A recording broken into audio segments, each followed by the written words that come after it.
Eu nasci numa família de artistas. Meu pai e minha mãe sempre cantaram em barzinhos, em restaurantes, em hotéis, em eventos. E eu e meu irmão, a gente seguiu o mesmo rumo dos meus pais. Mas quando a gente ficou de maior, a gente decidiu seguir essa carreira. Então meu irmão tocava violão, também fazia voz de fundo, e eu cantava junto com eles nos bares, igual os nossos pais, restaurantes, hotéis, eventos. E eu gostava muito daquilo. Eu era apaixonada pela música. E foi em desses eventos que eu e meu irmão tocávamos que eu conheci o Bruno. O Bruno, um cara muito lindo, alto, dos olhos verdes. Logo assim que eu vi ele, me encantou. E ele sempre foi muito simpático, muito cavalheiro. Quando eu conheci o Bruno, eu já tinha 2 filhos de outro relacionamento que, assim, não tinha dado certo, cada um foi pro seu canto, as crianças moravam comigo, era guarda compartilhada, as crianças moravam comigo e viam um pai, né? Só que eu e ele, a gente não tinha muito contato. E o Bruno, desde o começo, ele mostrou que tinha ciúmes nesse sentido. Ele sempre falava pra mim, pra eu não ficar vendo muito meu ex, pra eu levar as crianças pra casa da minha mãe, pra o meu ex pegar as crianças lá, sabe? Ele mostrou ciúme nesse sentido logo no namoro. Um dos sinais, né, que eu não levei em consideração, achei que era coisa boba e tal. O tempo passou, eu e o Bruno nos casamos. E a gente ainda estava em lua de mel quando aconteceu a primeira agressão. Eu lembro que a gente tava voltando da praia e eu tava com a roupinha bem transparente, eu tava de biquíni e tava com tipo uma saída de banho transparente. E a gente já tava na cidade. Ele tinha ido na cidade pegar uma coisa dele e a gente tinha passado lá. E não deu pra passar em casa primeiro pra trocar de roupa. Só que o Bruno queria passar numa lanchonete e pegar um lanche pra levar pra casa. Ele poderia muito bem ir. E eu falei pra ele, ok, vai, eu fiquei aqui no carro esperando. Só que ele queria porque queria que eu fosse. Ele queria que eu saísse do carro, que eu descesse do carro e fosse buscar o lanche. E eu falei pra ele, Bruno, eu não quero sair assim. Gente, eu não tava mais na praia, eu tava na cidade. Então eu tava com vergonha de descer do carro, de sair do carro com aquela saída de banho transparente. O Bruno não queria saber. Você vai comigo buscar, você não vai ficar aqui sozinha no carro. Não queria me deixar sozinha de jeito nenhum, de jeito nenhum. E eu falei pra ele, Bruno, eu tô com essa roupa, eu não quero. Gente, ele me tirou de dentro do carro à força. À força. Quando ele me tirou de dentro do carro, eu consegui me soltar dele e entrei novamente dentro do carro e ele me puxou pelos cabelos. E nisso, uma mulher reparou a nossa confusão, a discussão, percebeu e começou a me defender.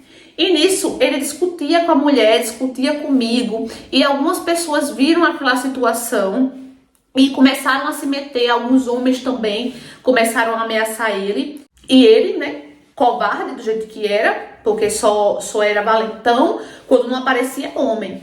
Quando surgiam outros homens, ele se encolhia todo. Aí os homens começaram a me defender e ele, ok, né, demonstrou ali arrependimento, me pediu desculpa, meu amor, eu não sei onde tava com a cabeça, vamos pra casa. E a mulher que me ajudou primeiro, ela falava, não vai na delegacia. Vai na delegacia. E eu, boba, apaixonada pelo Bruno, voltei pra casa com ele. Ok, em casa ele não fez nada comigo. O Bruno, ele era muito de veneta, como minha mãe diz, né? Ele era muito de veneta. Um dia ele estava bem, outro dia ele não estava bem. Ele, gente, era do tipo de homem que de manhã ele leva café da manhã pra você na cama. Ele leva café da manhã tudo bonitinho, tudo arrumadinho, com declaração, beijos. E na hora do almoço, ele se transforma em outra pessoa. Agressiva, ignorante, por qualquer coisa. As nossas discussões foram ficando cada vez maiores. E por conta disso, o meu ex-marido ficou sabendo das nossas discussões, dos nossos desentendimentos. E o meu ex-marido entrou na justiça para tirar a guarda dos meus filhos, porque ele considerou uma ameaça os meus filhos estarem ali com aquele agressor. No dia, quando aconteceu isso, eu não consegui entender. Eu fiquei revoltada com o meu ex. Mas hoje eu sei que foi pro meu bem. Porque imagina, e pro bem das crianças, na verdade. Porque imagina, aquele homem era... Gente, o Bruno, vocês não têm noção. Meus filhos realmente corriam risco ali perto dele. O Bruno podia usar os meus filhos para me atacar, para me ferir. Então foi bom o meu ex ter tido essa visão e ter pego a guarda, porque eu tava cega, gente, eu tava cega. O Bruno, depois disso, que eu perdi a guarda dos meus filhos, ele começou a me controlar ainda mais, porque eu comecei a ficar depressiva, comecei a ficar triste. E ele começou a me proibir de trabalhar. Simplesmente ele dizia, eu não quero que você vai tocar hoje, porque eu continuava trabalhando com meu irmão. Mas ele não queria deixar. Ele não deixava de jeito nenhum, gente. E pra não ter confusão, pra eu não perder o Bruno, que eu amava demais de paixão aquele homem, demais, ceguíssima por ele, eu deixei de trabalhar com meu irmão. E o meu irmão tava ali do meu lado, ele tava vendo o que tava acontecendo. Ele tava vendo que eu tava sendo vítima de agressão, que eu tava, que eu tava dependente emocional do Bruno, que eu não conseguia largar o Bruno. Meu irmão sempre falava pra mim, ele dizia, Andréia, larga esse homem não te ama, olha o que esse homem tá fazendo com você, você perdeu seus filhos por causa desse homem, Andréia, pelo amor de Deus, abre os olhos. E eu não enxergava. Eu dizia, não, é besteira, isso vai passar, você vai ver. Ele me ama, ele me trata bem. Eu não conseguia ver, gente, não conseguia enxergar. É incrível, gente. Só quem passa por isso vai entender o que eu tô falando. E um dia, a gente foi no shopping, estávamos bem, super bem. Ele me tratando super bem. E a gente foi no shopping tomar café. E nesse dia... eu escolhi o meu e ele escolheu o dele, o café que ele sempre tomava, que ele mais gostava. E nesse dia não tinha o café que ele queria. E eu falei pra ele, Bruno, escolhe outra coisa, não tem hoje, mas escolhe outra coisa pra gente comer.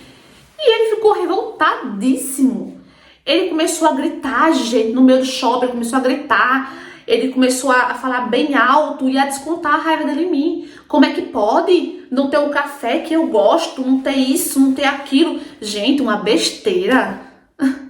Uma besteira. Ele era maluco, maluco. Uma besteira, ele estourava assim, porque não tinha o café que ele queria.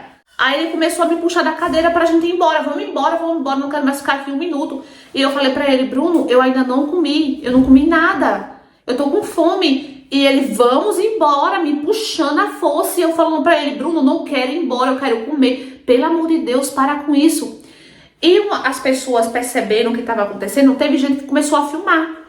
E eu falei, Bruno, fica quieto. Olha a confusão que você tá causando. Vamos embora. E ele começou a me puxar a força, gente, a força. Só que eu tava com sentimento, eu poderia ter feito o quê? Eu poderia ter ido pra evitar aquela confusão. Só que eu tava com um sentimento ruim dentro de mim. Eu tava tipo assim, não vai pra casa.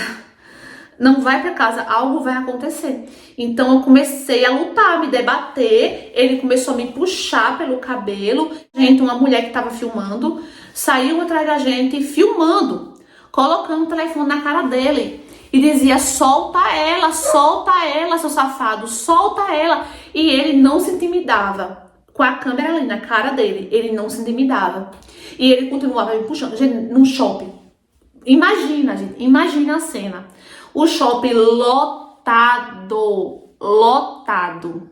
E esse homem me puxando pelos cabelos, pelo braço. Foi daí que alguns homens, né, porque a mulher que tava filmando gritava tanto. Gente, pelo amor de Deus, olha isso, que absurdo. E os 4 homens, se eu não me engano, foi pra cima dele. Quando os homens foi pra cima dele, ele se acalmou.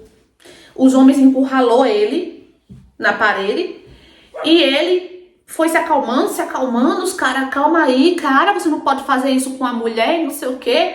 E ele vazou, foi embora e me deixou lá, sozinho.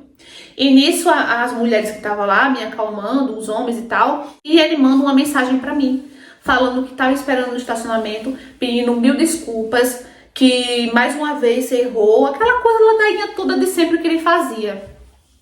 Só que dessa vez eu não fui. Gente, naquele momento eu vi que eu corria risco de vida ao lado do Bruno. Eu não fui, eu fui pra casa do meu irmão. Contei tudo o que aconteceu pro meu irmão. Meu irmão me levou na delegacia. Tinha as provas, as imagens, tinha tudo, gente. Porque a mulher também me mandou. Eu entrei em, aquela mulher continuou tendo contato comigo. Eu tinha provas suficiente. Só que aí, gente, me deram uma medida protetiva, né? Só que aquilo é um papel. Não funciona. Pra esses caras malucos mesmo, não funciona. Então eu fiquei com medo. Então, gente, eu fui embora. Eu decidi ir embora.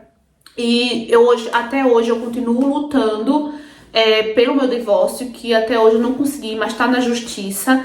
Ele nunca mais me importunou, nunca mais me incomodou, graças a Deus. Só que eu continuo casada com aquele traste, né? Continuo casada com ele. Meu irmão, meus pais me apoiam muito. Hoje, graças a Deus, eu consegui recuperar minha relação com meus filhos, que infelizmente tinha sido perdida por causa dele, que nem deixar meus filhos ele queria deixar, porque ele não queria deixar eu ter contato com meu ex. E hoje eu tô tendo todo esse contato, tô recuperando minha relação com eles, voltei a trabalhar com o irmão. E hoje, gente, eu não pretendo mais, nunca mais, deixar homem nenhum fazer isso comigo. Então, amores, o que vocês acharam dessa história? Mais uma história baseada em fatos reais. Vou deixar aqui o relato real, onde eu tirei a inspiração. Mais uma história de violência, né, doméstica. Algo também que merece muita pauta, que merece muito ser falado. Muitas mulheres vendo esses relatos, elas conseguem identificar semelhanças, conseguem ver que também acontece com elas. E elas podem abrir os olhos com essas histórias, né? Graças a Deus ela não teve filho com esse traste. Mas muitas mulheres, infelizmente, têm filhos com eles. O que faz piorar a situação, o que faz elas ficarem mais presas nesse sentido. E muitas das vezes eles cortam, eles proíbem elas de trabalhar. A mulher não tem independência financeira, não sabe pra onde ir, não tem apoio de ninguém. Gente, é muito difícil mesmo. Muitas mulheres passam por isso, continuam nesse sofrimento, nessa situação, porque não tem apoio, não tem ajuda de ninguém, não tem pra onde elas recorrer, não tem pra onde elas fugir, não é? Seria muito bom se todas as mulheres tivessem uma rede de apoio muito grande em relação a isso e elas se sentissem seguras. A partir do momento de receber a primeira agressão, ela se sente segura. E não ache, se você tá passando por isso, não ache que você vai mudar ele, que ele vai mudar um dia. Porque se um homem tem coragem de bater uma mulher, meu amor, esse homem não vale nada. Esse homem não vale nada, entendeu? Esse homem é um covarde, é isso que ele é. Então peça ajuda, não aceite isso, tá bom? Denuncie. Se você gostou, deixa bastante like, curta, comenta, compartilha. Se você for novo e quer aqui de paraquedas, escreve aqui embaixo. Ative a notificação, a opção todos para não perder nenhuma história. Um beijo e até o próximo vídeo. Tchau!